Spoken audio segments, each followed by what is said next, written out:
Yeah, Perfect Plex Radio. We about to go live on them. Hey, Mr. Main Event, B-Dub, Mike Knoxxx. That's with 3 X's cause he's hardcore. Are y'all ready? I go by the name Fred Knoxxx.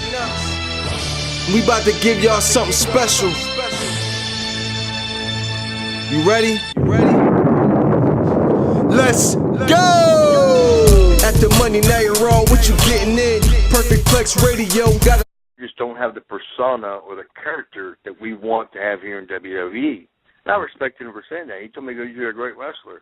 But the thing is, you look at it now, a lot of their characters are just not getting over, even though they're trying to push characters to the limit. But their guys, they have tonight, just watching this, Dolph Ziggler to be one of the biggest heels in the business. And they're not using him right. They're trying to make him this character of this whiny guy, but he could be such a great heel. See, nobody wants to be a heel anymore. Everybody wants to be a superstar or celebrity, whatever that, may call for it. Everybody's a nice guy. If they had one person, kind of like when CM Punk did his thing where it seemed like, he was dropping his pipe bombs and he was being real. He was calling for his friends. He was doing stuff that nobody expected him to do. The crowd went like, God, this is realist. This is realism. If they had one guy, not a monster, almost a Tully Blanchard type guy, a guy who would almost run, would fight you but run at the end, and people want him to get beat up. And he would not come walking out wearing his own T-shirt that he's selling. He would not come walking out, in glitz and glam or doing anything. He would come out and just go, I don't like you people. I don't care about you people.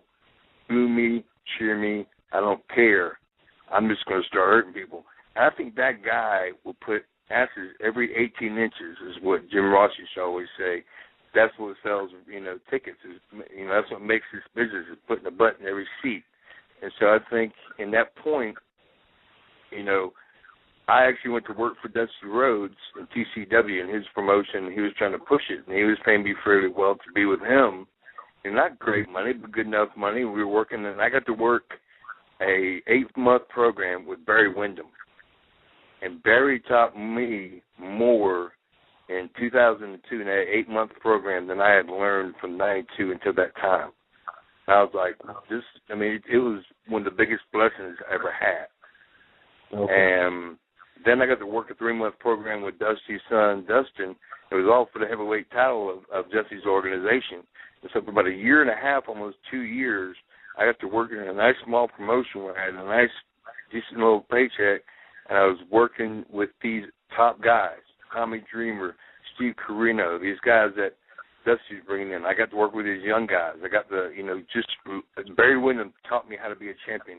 If I would have had somebody do that a little bit earlier in my career, instead of just being a part of something, if I would have had somebody, Diamond Dallas Page helped me to a point in developing myself and learning the business, but Page also, as much as I love the man, he developed me to a point and then stopped me at that point so he could elevate himself, in what he was trying to do. And so, you either take somebody in your wing and you make them, like Barry did with me. Barry, he had trimmed down and loved working with me. He's like, dude, and Dusty and Barry told me, he goes, you're like working with Tully Blanchard. Your timing is perfect. You're a great heel. You don't sign autographs. You have people running up to you. You'll look at them. You'll just act smug, and you'll walk off. And he goes, that's what's making people actually buy tickets to see you get your butt kicked. That's what a great heel is. Just a little side note, Barry Windham's one of my top 5 of all time. That's just me. And ever since I was a child, I just love Barry Windham. I don't know, maybe because I'm black and he's white with the locks, and I'm black without locks. I don't know. Go figure. I guess. But Scotty, look, the lines are on fire. Everybody's calling in from Flock U to talk to you. So I'm going to go down the line. They got some questions to ask you. The real Dwayne Allen, you're on with Scotty Riggs. Scotty Riggs, how you doing, sir? Doing very good, my friend. How are you doing? All right. Feeling good. God is good. Quick question. How did you feel once the Flock gimmick disbanded while you were in WCW? Like, did you have any doubts or questions of where your career is going to go after this run was over with Raven and Raven's Flock? Well, yeah, it kind of sucked that it did end, and it ended basically because of political reasons. The NWO wanted to be the cool heels, and the Flock, we were actually the real heels. We didn't want people to cheer us. We were a clique, kind of like the NWO, but when you got Hogan, Nash, Hall going, hey, these guys are stealing our thunder. They're sitting in the crowd. They're acting like, bad guys. We're the bad guys. They're stealing our thunder. We want to see this thing broken up. And that's basically the reason we broke up, was political reasons. Instead of us used to all beat up Chris Benoit and leave him laying, and all the guys that we started having angles with, we would leave them laying. It turned around all of a sudden that one guy would leave 6 guys beat to death and walk away, and all of us would sit back and go, what happened? And so basically that's how that happened. And I actually wanted to carry over that persona with the eye patch and do a Snake Plissken type thing, which is what that was character actually based off of. I wanted to keep doing that, and Terry Taylor, who I never go along with, unfortunately, for personal reasons I can only imagine, but never really got along with the guy who was the booker, said, no, we're not going to do that with you. Kevin Nash has come up with an idea to do the mirror thing. And so that's when they put me on that with the mirror. That was not even my decision to do. That was somebody else's decision. Got me a pay-per-view match and everything else, and then just kind of went kaput from there. So, now, I want to just ask you real fast before we take some more calls. I know my Mr. Main Event has another question actually before we fill some more calls. Now, your character, which you've kept the names, Scotty Riggs, originated from Lethal Weapon, the Mel Gibson character. What made you actually decide to go ahead and keep that gimmick, if you will, so to speak, alive? Well, I mean, that was what everybody knows me as. That was that. Actually, I still remember when I first started wrestling, a promoter gave me, because I was a young, straight out of college football player, good-looking kid, good body, everything else. He goes, you're just a stud. He goes, we're going to call you Scott Stud. I said, okay, cool. So that's what I went by at first. And when they brought me in, I was in Memphis in 1995, wrestling for Jerry Lawler in the USWA. I was there for 8 months. They brought me in to be Marcus's tag team partner. And they were like, you ought to be Bagwell and a Stud. That's great. I'm like, that just sounds hokey because it's a real name and a character name. I said, I don't want that. I said, and my favorite actor at the time was Mel Gibson. My favorite movie is A Lethal Weapon. So I said, Bagwell and Riggs. Riggs and Bagwell. Scotty Riggs. Marcus Bagwell. Riggs, Bagwell. That just sounds strong. The American males. Bagwell and Riggs. And then when I became part of the Flock, it was just Riggs. Most of the guys, except for Tony Schiavone, used to always call me Scotty Riggs because he always wanted to seem like he knew more than anybody else. That's one thing I hated about him. But, Riggs just had that strong one word, one syllable type name that you could, it's like Sting, Luger, Riggs, Steiner, Hogan. And I don't have that oomph. You didn't have to think, hey, say this about Brodus Clay, but, Funkadelic Funkmaster or whatever. You don't have to think of a sentence to think of who somebody is. With Hitman Hart, that was a couple things, but as soon as you said Hitman, you knew exactly who it was. As soon as you say a name, you know who it was, and that's why I stick with that. Now, Mr. Riggs, we just came off of the Royal Rumble last night, and one of my favorite matches that you guys had in WCW was the World War III, the 60-man Battle Royal. How did you mentally prepare for that? I mean, you're talking 3 rings, 60 men. How do you prepare for that? To be honest with you, the first one I remember the most because me and Marcus had to do a autograph session, and it took like 3 hours. We had the line. It was huge, and we didn't get to eat dinner, and so I was actually sitting there shaking because I had not gotten a chance to eat. I maybe had like 1 chicken breast or something, but I gotten in the ring and didn't really know. Here I am with all these guys and trying to figure out what to do and who to grab and who to kind of start things off with. And all of a sudden, the first person to grab me was Ric Flair. Gives me a couple of shots, sticks me in the corner, and he goes, "This is for Sting," and chops the fire out of me. Then he grabs me and gives me that little face punch. I'm like, okay. And then next, and he lines me up and goes, "This is for Luger," and gives me a big old chop again. Gives me a little face punch. I was like, whoa, first he's lighting me up from the chops, and so right now I'm totally discombobulated, hungry, irritable, getting chopped, Ric Flair, calling the boys' names out. It's a rib on me by those guys. And he goes, "This is for Bagwell." He goes, Bagwell don't deserve one. One to me.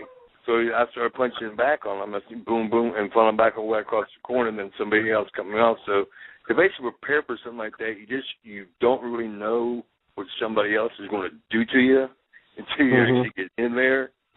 And then, so it was kind of one of those deals. And then with the next one, me and Marcus were splitting up. And so our whole concept in that thing was, we were going to end up putting each other out. So you had to set that up. So not really being involved in towards the finish of it, having our own little storylines that we were telling, or somebody pulling basically a rib on you during the match. Okay. It's kind of hard to prepare for something like that. Unless you're going to be one of the final guys, 20 guys or whatever it was in that last ring, you really don't have to sit back and in-depth prepare yourself, to be honest. Okay, well, we got like I said, we got the calls are on fire. Avoid the clap, Jimmy Duke. And if you guys want to talk in, just talk to Scotty Riggs. Time is limited. Space is limited. The barbershop is packed. 347-637-3859. Get your perfect plex in while you can. Hitman Lopez, you go. You're on with Flock U Nation. Scotty Riggs, what's your question? Hey, Scotty, how you doing? Very good. Speak to me. Good. One of my favorite matches with you and Marcus Bagwell was from Nitro back in 1995, and it was for the WCW World Tag Team titles against Harlem Heat. Now, what was it like to work with those guys? To work with Harlem Heat? Yeah. They were actually great to work with. Booker and Stevie were, they had been in the company a short time, and so they were still feeling their roots. They were, being the tag champs, and working with them. Me and Marcus and those guys had just really good chemistry. I still remember taking that spin wheel kick from Booker. His brother, Stevie, shot me off, and Booker did that kick, boom, caught me in the mug, shot my feet out. Everybody in the world thought it took my head off. You could watch on tape how Sherry reacted, how Nick Patrick reacted, Marcus reacted. Everyone in the world was like, oh, my God. And even Booker was like screaming, that's great. And he's jumping up and down in the ring. And I'm, and it looked like it killed me, but it was like a feather, to be honest with you. So, that was the nature that we have with those guys, is that we could suspend that disbelief and have everyone in the world thinking we were killing each other. And in one sense, we were landing some good solid shots, but we weren't going out to hurt each other, and we made each other look good. And to win those titles that night, I still remember everyone in the world was trying to pull ribs on me that everything has changed, everything else, because here I was a rookie, I'd only been there a couple of weeks, basically, before they put the title belts on me and Marcus. And so it was just one of those things, everyone, this has changed, that's changed. But, hey, it was part of the thing. I just kind of took it with the role. I was happy to be there. And next thing I know, we're Tamps, and the crowd went ballistic. We were in Johnson City, Tennessee, and I still remember there might be, I think, 3,000 or 4,000 people there, but they went nuts. That's a good question. That guy right there, Scotty, he's a WCW NWA fanatic. You watch. When he brought up the question from that long ago, I had a feeling, and he knew the match and everything. I had a feeling that guy was he's his game. He's a fan. He's a wrestling fan. Not a mark, exactly. We got another call coming in from Shark. Shark, you're on with Scotty Riggs, Flock U Nation. Go ahead and ask your question. Shark. Scotty, how are you, man? Great to be talking with you. Been a fan of yours since the WCW days. I'm digging the Shark nickname, my friend. Oh, thank you. I got to ask you. Had to ask you an ECW question. During your, you started out when you first were appearing on ECW as by RVD's side, and eventually turned on him. What was it like you two setting up the match that eventually you two had? What was it like working a program with them? Oh, it was great. Like I said, me and RVD have been friends since late 92, early 93, so we've known each other for a long, long time. And he was actually very instrumental